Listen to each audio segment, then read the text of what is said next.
Hi, good evening. Welcome to amazing stuff online study circle. So, మనము రీసెంట్‌గా Indian ఎకానమీకి సంబంధించి జనవరి నుంచి జరిగినటువంటి రిలేటెడ్ కరెంట్ అఫైర్స్‌ని మనం స్టార్ట్ చేసుకోవడం జరిగింది. సో, ప్రీవియస్ క్లాస్‌లో మనము జనవరిలో ఉన్నటువంటి అన్నీ ఎక్స్‌ప్లెయిన్ చేసుకున్నాము.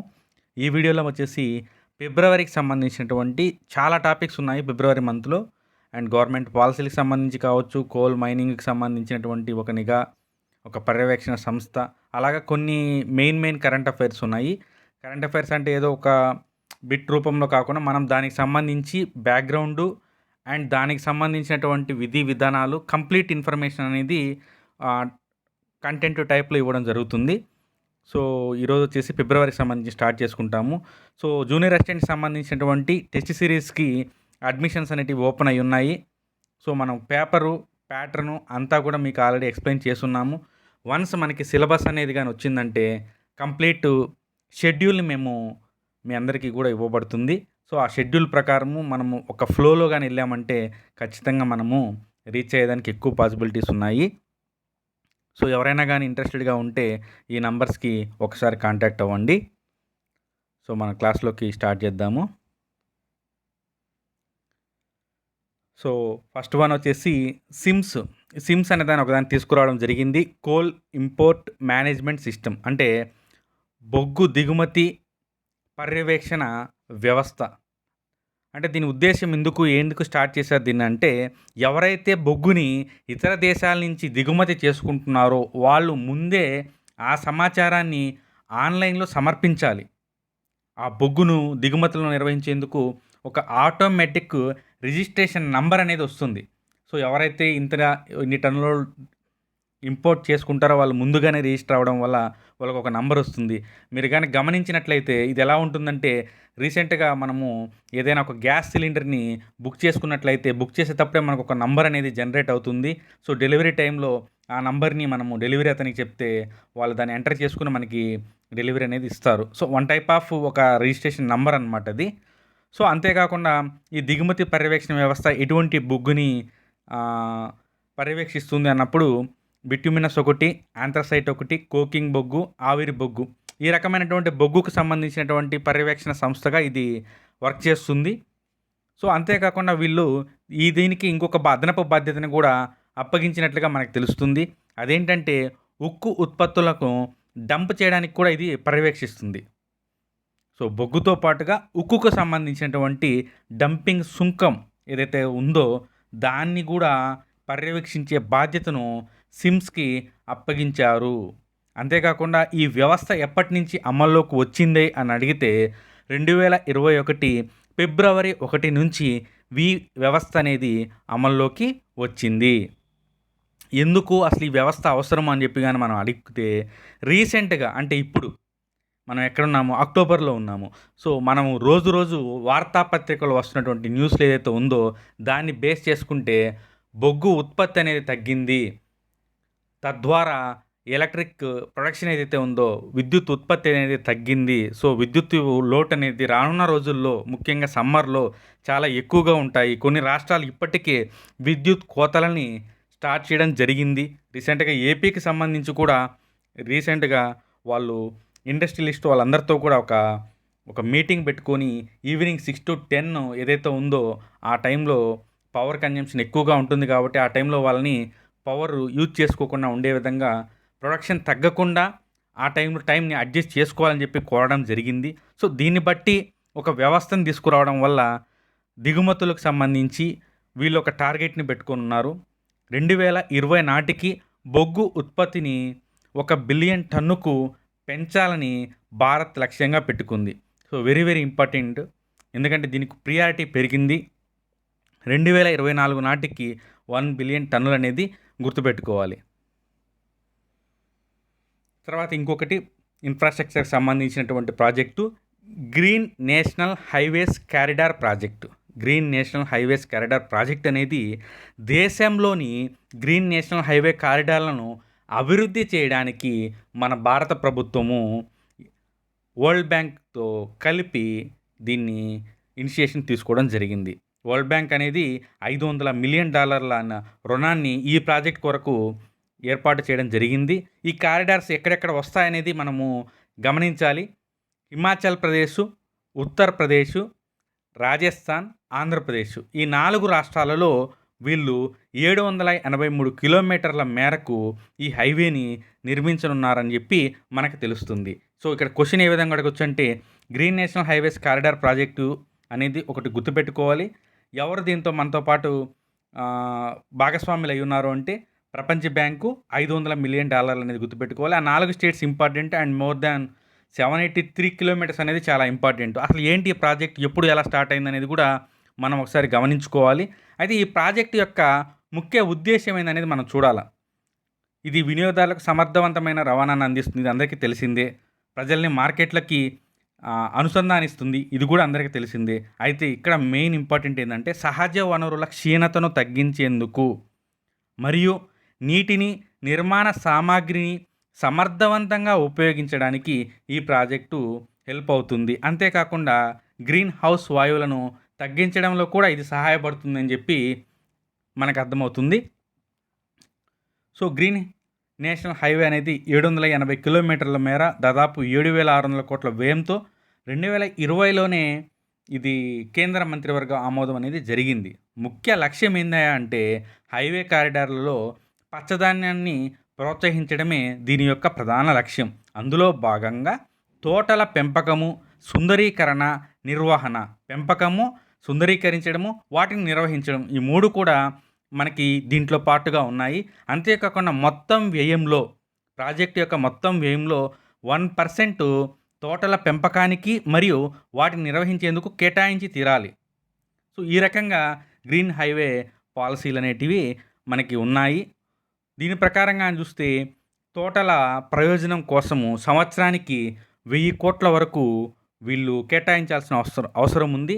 అంతేకాకుండా ఇస్రో అనేది ఈ తోటల పెంపకానికి సంబంధించి ఒక పర్యవేక్షణ సంస్థగా తమ ఉపగ్రహాలకు సంబంధించి భువన్, గగన్ అనేటువంటి ఉపగ్రహ వ్యవస్థల ద్వారా ఇవి పర్యవేక్షిస్తున్నాయి ఇస్రో అనేది.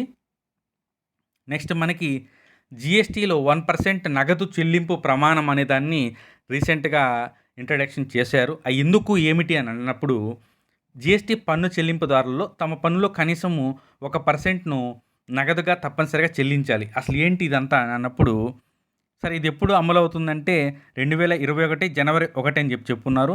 అయితే ఏంటి అంటే నకిలీ ఇన్వాయిస్లు అంటే వాళ్ళకి సంబంధించినటువంటి నకిలీ పేపర్స్ని ప్రొడ్యూస్ చేసి ట్యాక్స్ ఎక్సెంప్షను లేదంటే రీఎంబర్స్మెంట్ని పొందుతున్నట్లుగా చాలా కేసుల్లో వీళ్ళు ఫైండ్ చేయడం జరిగింది.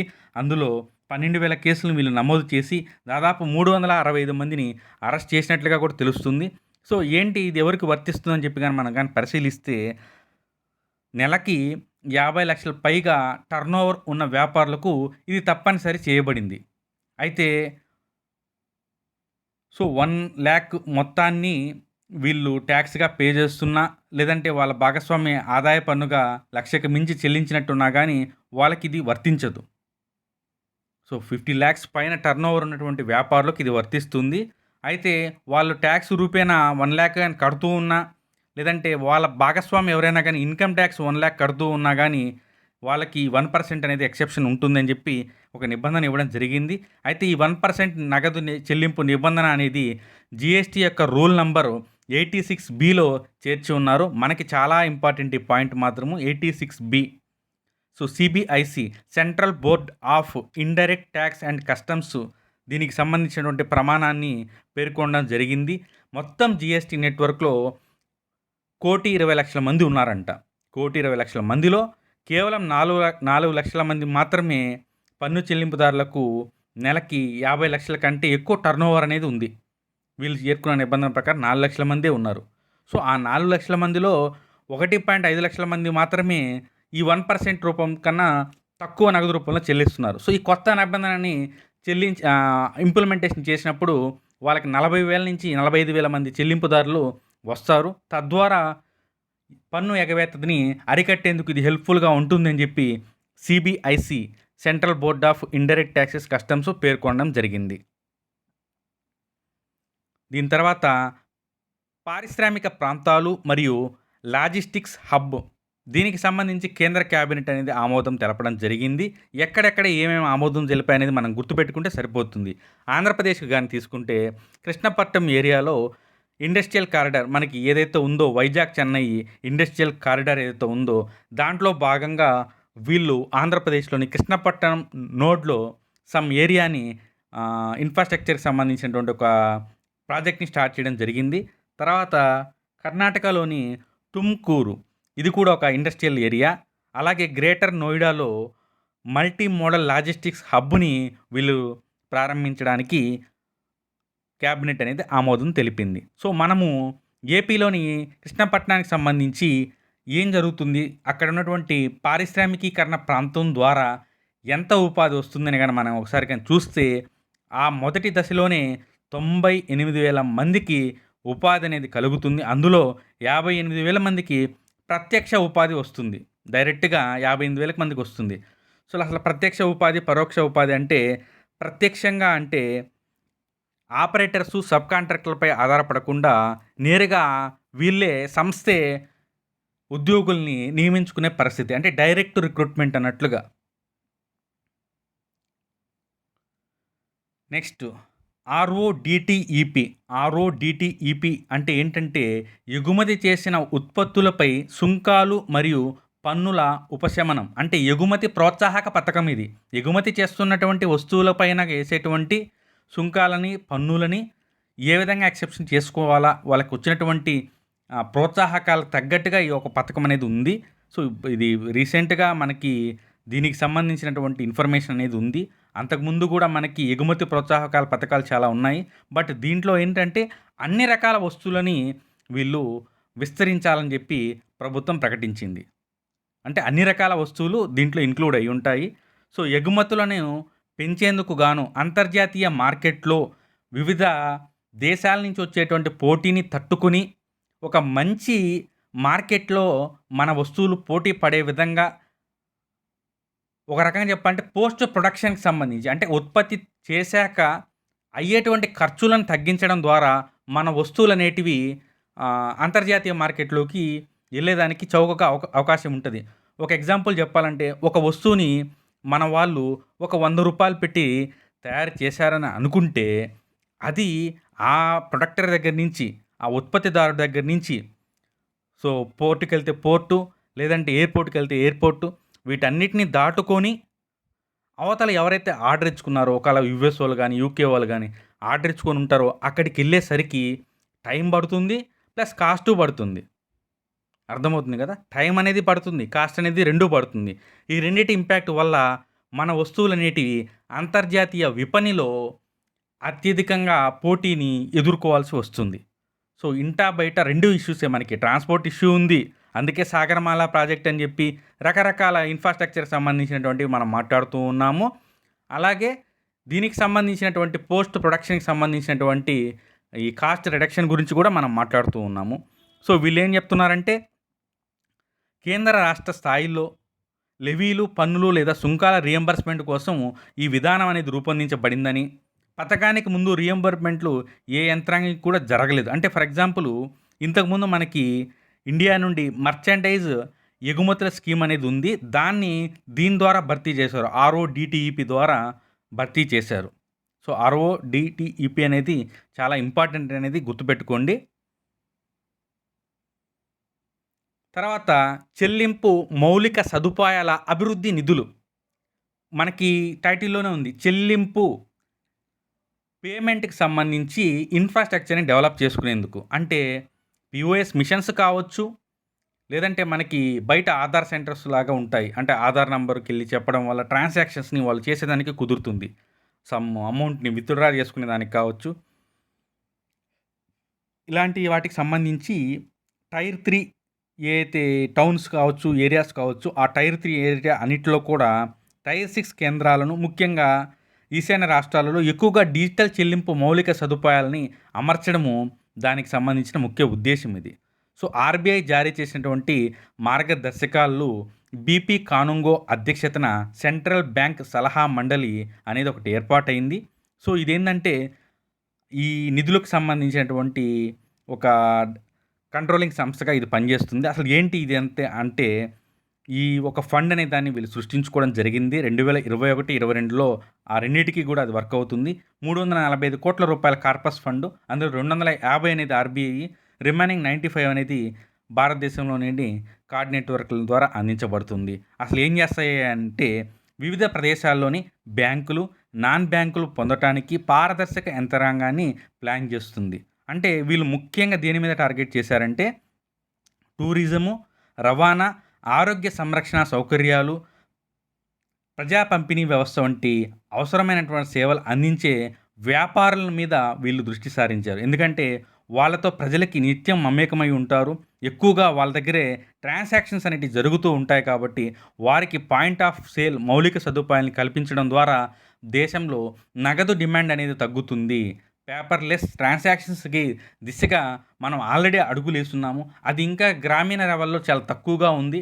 ఇప్పటికే పేటీఎమ్, తర్వాత ఫోన్‌పే, గూగుల్ పే వీటి ద్వారా విస్తరించినప్పటికీ కూడా కొన్ని ఏరియాస్‌లో ఇప్పటికీ తెలియని పరిస్థితి ఉంది కాబట్టి సో, పేమెంట్‌కి సంబంధించినటువంటి ఇన్‌ఫ్రాస్ట్రక్చర్‌ని డెవలప్ చేయాలని చెప్పి ఈ ఆర్‌బీఐ అనేది స్టార్ట్ చేయడం జరిగింది. సో, నెక్స్ట్ క్లాస్ వచ్చేసి మనకి నూతన విదేశీ వాణిజ్య విధానము. అంతకుముందు ఉన్నటువంటి విదేశీ వాణిజ్య విధానము, ప్లస్ ఇప్పుడు నూతనంగా ఉన్నదానికి డిఫరెన్సెస్ చూద్దాము. అలాగే డిజిటల్ రుణాలపై ఆర్‌బీఐ వర్కింగ్ గ్రూపు. డిజిటల్ రుణాలంటే రీసెంట్‌గా మనము తెలంగాణలో గాని గమనించి చూస్తే ఒక సైబర్‌లా ఒక కేస్ అనేది రావడం జరిగింది. చాలా కేసెస్.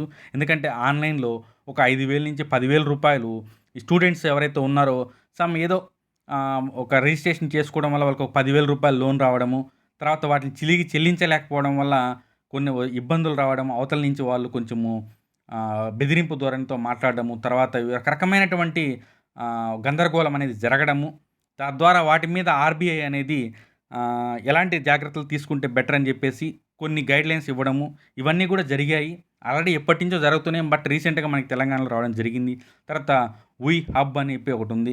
ఉమెన్‌కి సంబంధించిన ఎంటర్‌ప్రెన్యూర్స్‌కి సంబంధించినటువంటి హబ్ ఇది.